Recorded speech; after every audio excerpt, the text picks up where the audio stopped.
Killer suspects generally are not very popular, at least with the general public. But they don't have to be. They really only need one person on their side, assuming that that person is a juror. And yet most of them don't even get that. And then there's Luigi Mangione. In all the years that I have covered crime and justice, I have never seen an alleged cold-blooded assassin generate the goodwill, admiration, and even hero worship that Luigi Mangione has.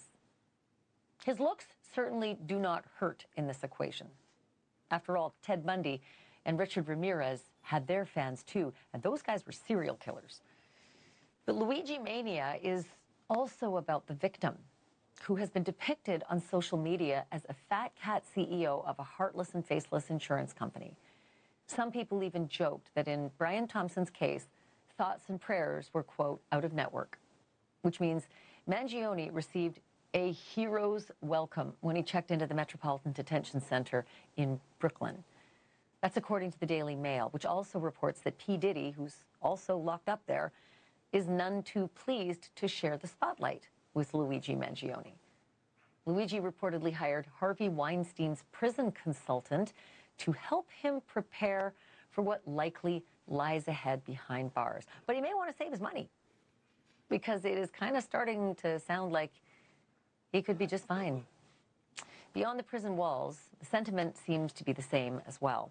Axios ran a poll last week showing that young Americans sympathize far more with Luigi than they do with his alleged victim. In fact, 81% of the students polled said that they have, quote, an extremely or somewhat negative view of Brian Thompson.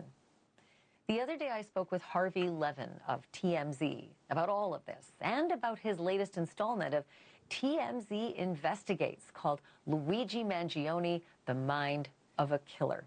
It's streaming right now on Hulu. Take a look. This is one of the most baffling cases we've ever covered here at TMZ.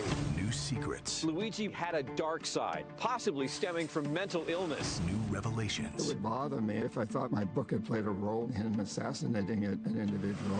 New testimonials. He went to a shooting range in Thailand. His victim was a symbol. Is not what he did. It's the reaction of the American people to what he did. TMZ investigates Luigi Mangione, The Mind of a Killer. Stream on Hulu now. I can't wait for the whole thing. Here now is my full conversation about all of this with Harvey Levin. So this is one of those stories, Harvey, that it just defies all other true crime stories. There's so many twists and turns, and yet TMZ has found even more. You have discovered some friends that Luigi Mangione traveled with in Thailand who have quite a few stories to tell. Oh, they do. So this was back in March. Luigi was in Thailand, and these two guys from Germany met up with him. They actually just met in Thailand, and they hung out, and they traveled together for a week and a half. One of the interesting things was that they were all planning a day at the beach. Luigi, instead, went to a shooting range, and they found that really odd. And during the trip, Luigi was talking about this book that he was obsessed with. And this kind of gets to what this assassination was really about. Everybody thinks it's about health insurance, that Luigi had a particular grievance about health insurance. It's not true. Luigi's gripe was over corporate greed. Health insurance was a symbol of it, but his thing was corporate greed. And there were two books that he got obsessed with. One of them was written by an author in India, and Luigi wanted to buy 400 copies of the book to support the author. He was so obsessed with it. His credit card didn't go through, it got declined, but he was trying to buy 400 books. Not only that, he printed the book out, he annotated the book, and then he flew to India, met with the author to tell him how he could have made the book better. And there's an arrogance to that, but also an obsession. And that's one of the things we found about him, is that he was an obsessive guy, and there is a mental illness based on everything that we investigated. And we went, by the way, we went to Hawaii, we went to Maryland, Pennsylvania, New York, Thailand, India, and other places and talked to a lot of people. There is a mental illness that is underlying all of this with him. Also, your team has been able to unearth sort of behavioral information about him in high school, where it's quoted as that he had odd episodes, would lash out oftentimes, and yet seemed to be really successful. He's valedictorian at high school.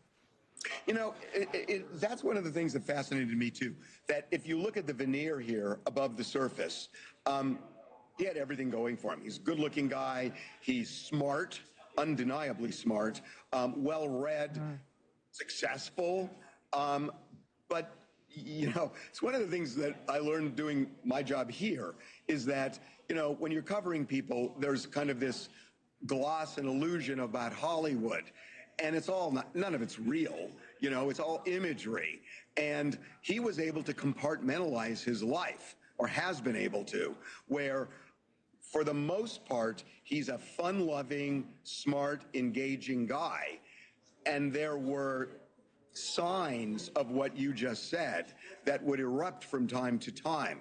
But he was able to function pretty well all the way through up until months before the murder. Have you, I mean, listen, I think I know the answer here, but I've got to get it straight from you. Have you been able to process the reaction to this criminal, well, this alleged criminal, the outpouring of love, the social media, the people who are willing to just die for Luigi? I just don't know that I've seen this kind of a reaction in true crime before. I guess I'm a little bit cynical. So, yeah, I mean, it is upsetting, but not entirely surprising to me. I mean, look, young people, corporate greed is a thing with them, and they are struggling to succeed.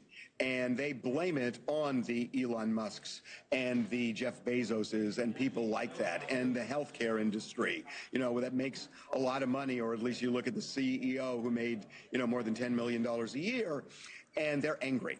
And so you look at that, and you look at what he did, and the reason he says he did it, and then you have to look at something else. And I think this is really important because, remember, when you look at people under 30, more of them support what Luigi did than oppose it.